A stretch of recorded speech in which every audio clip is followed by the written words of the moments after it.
What is trauma? Trauma is not the thing that happens to you. Trauma is the thing that happens in your body when something traumatic happens to you. So it's the body's response to something traumatic happening outside yourself. Okay?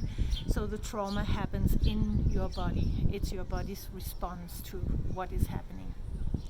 So at least 75% of all human beings have had trauma happen to them, probably even more, but those are the numbers registered in different science projects.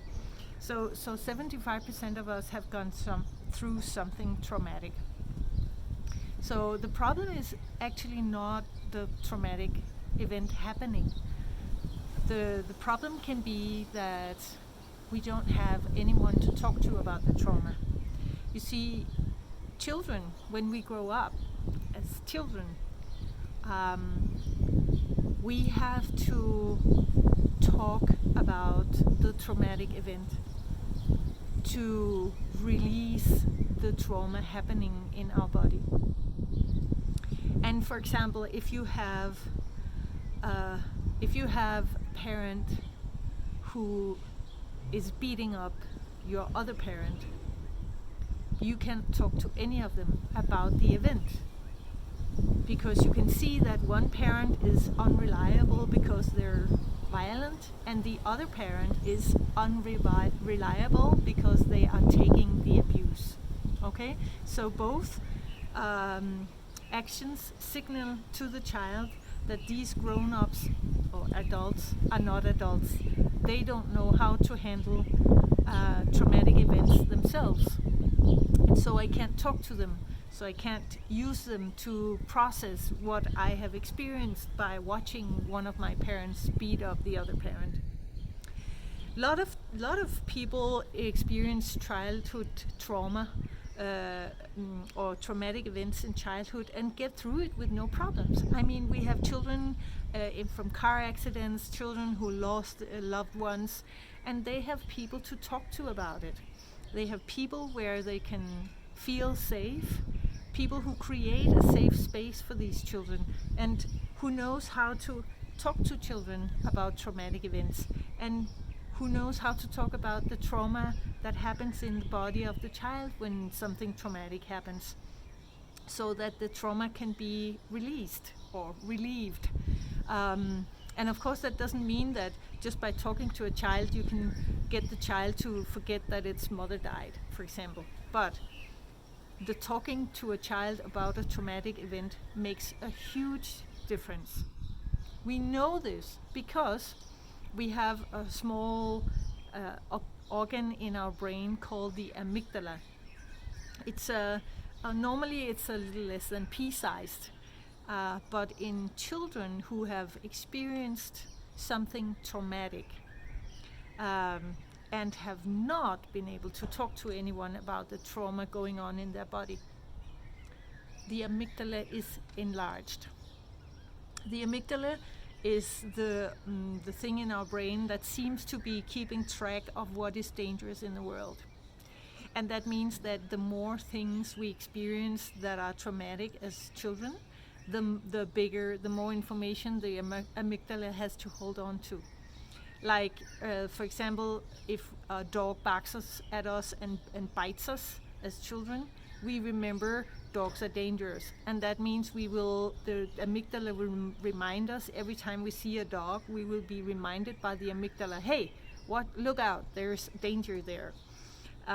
So we'll be scared of dogs because we know they're dangerous, and we will remember that, unless we will still remember it, of course, but it will be a trauma in our body that isn't released unless we have someone to talk to about it, who can tell us, well, you know, that dog was sick, or it got startled and bit you, and not all dogs are like this, and I understand very much that it was a scary experience for you, and that's okay. I really feel with you, and I want to comfort you, and I want to help you to not be scared of dogs in the future, so we'll do something about this. So when we have this resource in our life as children, someone to talk to who will help us to deal with the trauma happening in our body, then the amygdala does not have to keep that information anymore. It can let go, and it'll just be a memory. Once there was a dog that bit me, and I was scared of dogs for some time, but I got help to see that not all dogs are dangerous, so I'm not afraid of dogs anymore. If it's a dog that looks exactly like that dog that bit me in childhood, I can be a little scared, but I will approach it carefully, because I have learned that sometimes dog just needs a little time to get used to the people, or maybe they've been treated badly and therefore are a little more aggressive. So there's ways that we can deal with this. The problem is that if we experience something traumatic as a child, and we have trauma in our body, the brain deals with it in a certain way. The healthy way of dealing with it is to get it through the cognitive part of the brain, and we do that by talking, by creating a safe space and talking about what we've experienced, and understanding the situation, and understanding that it's not as such a danger to us anymore. If we have no one to talk to, it is the reptile brain that deals with the trauma, and the reptile brain only has 4 ways of dealing with anything, and that is fight, flight, freeze, and play dead. Fight, and of course, if you've seen for example, your father beat your mother, or your mother beat your father, you cannot fight that. I mean, you can try and butt in and stop your parent from hitting, but it's most likely it's not gonna make any difference.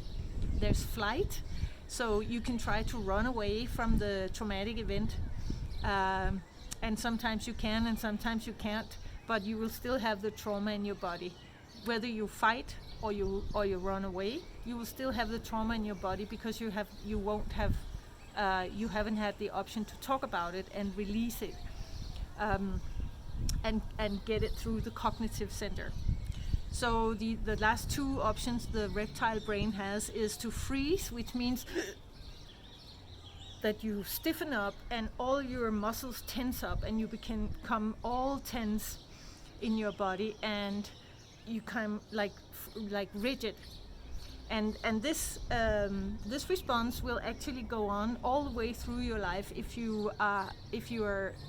your reptile brain chooses that you cannot fight, you cannot flight, you cannot run away, so you freeze. And you will have that response to anything that seems threatening to you. You will tense up every time. It'll be the go-to response for your body to react to anything that is scary. You will freeze up like that. Play dead is in the same category, but instead of tensing up, you will be all limp. You'll be like a sack of potatoes.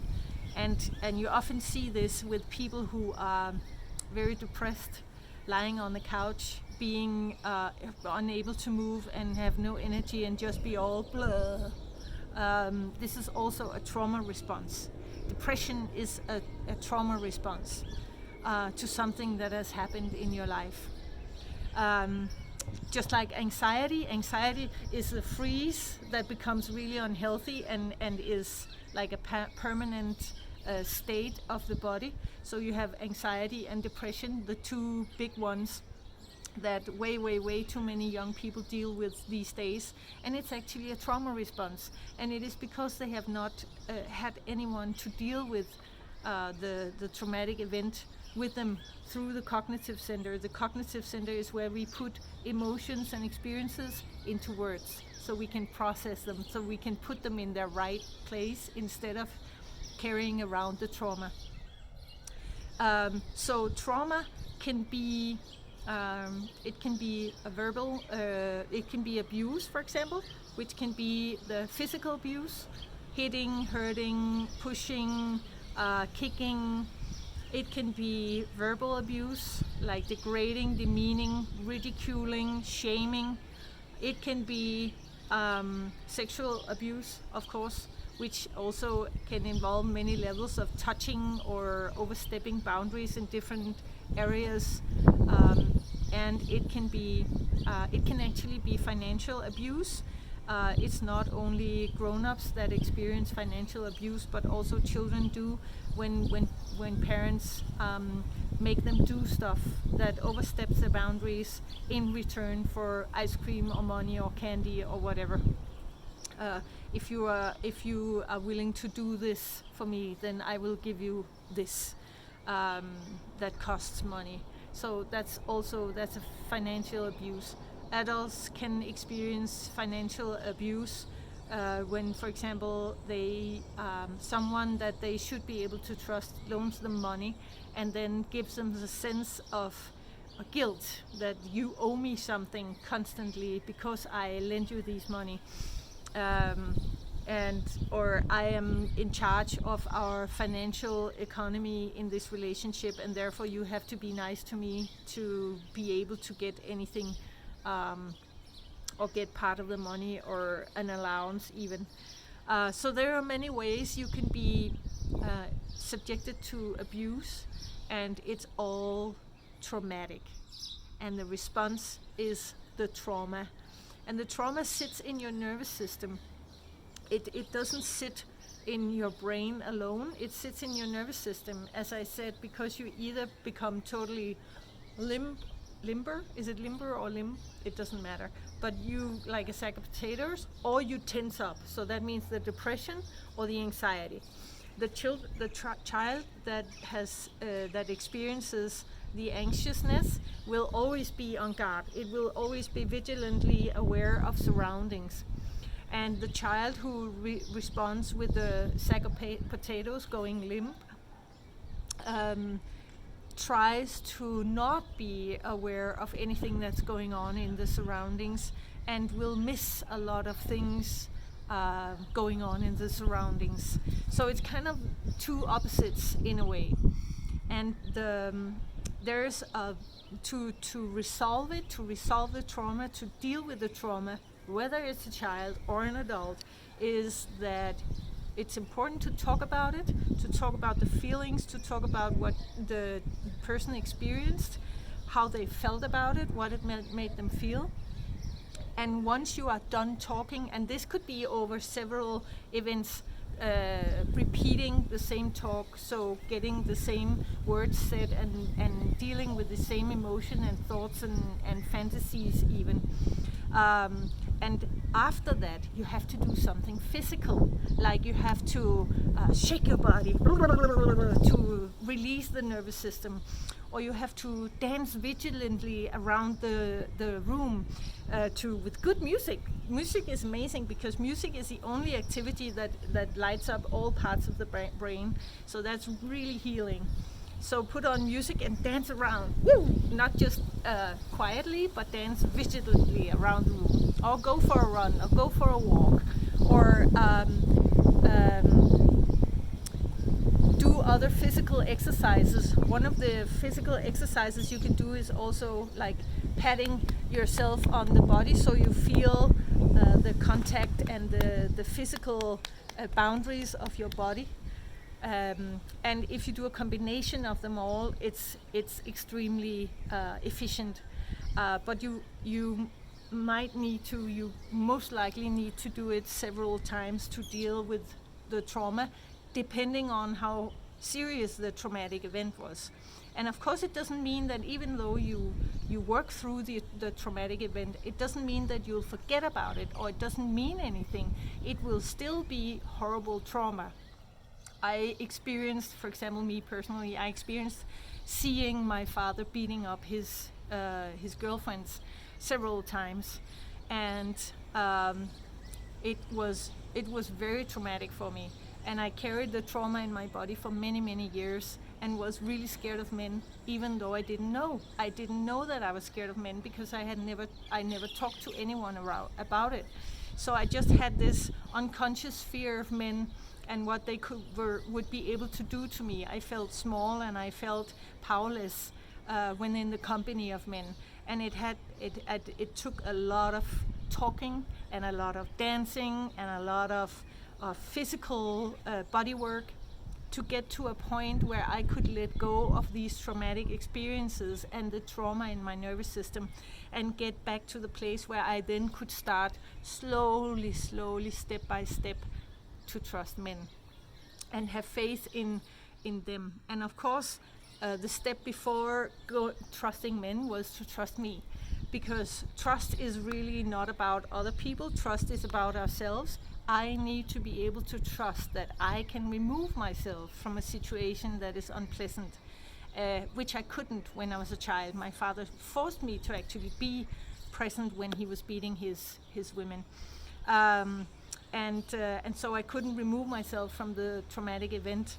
And the trust that I was supposed to build up, and the trust that you all out there have to build up, is the trust in me, the trust that I am, as an adult, able to remove myself from a situation that is unpleasant or very dangerous or potentially threatening.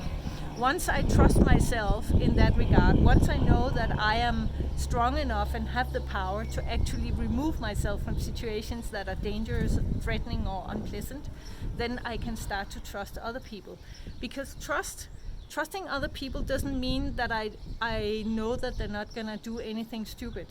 We all do stupid things from time to time. For example, I can be around people who get kind of, I wouldn't say abusive, but they overstep boundaries when they get drunk, when they get really drunk. And I can be around them when they're sober, and I know that when they get too much alcohol, I have to remove myself from them. And I will do that without excuse and without delay. I will remove myself from them when they start drinking, because I know that then it'll not be good for me to be around them. And that's okay. It doesn't matter what other people think. It's important that I can trust myself to take care of me. And then, when I can do that, I can enjoy the company of these people when they are sober and nice people, before their brain sets out.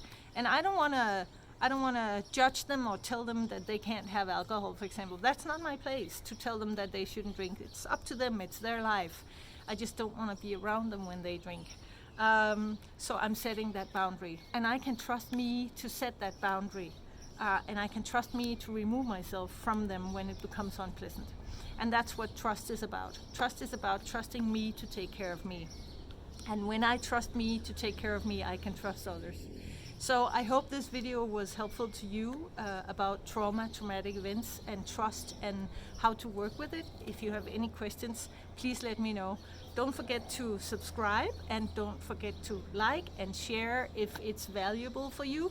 Share to other people so they get the same information and can benefit from it. Take care of you. You're really special and you're important. Bye.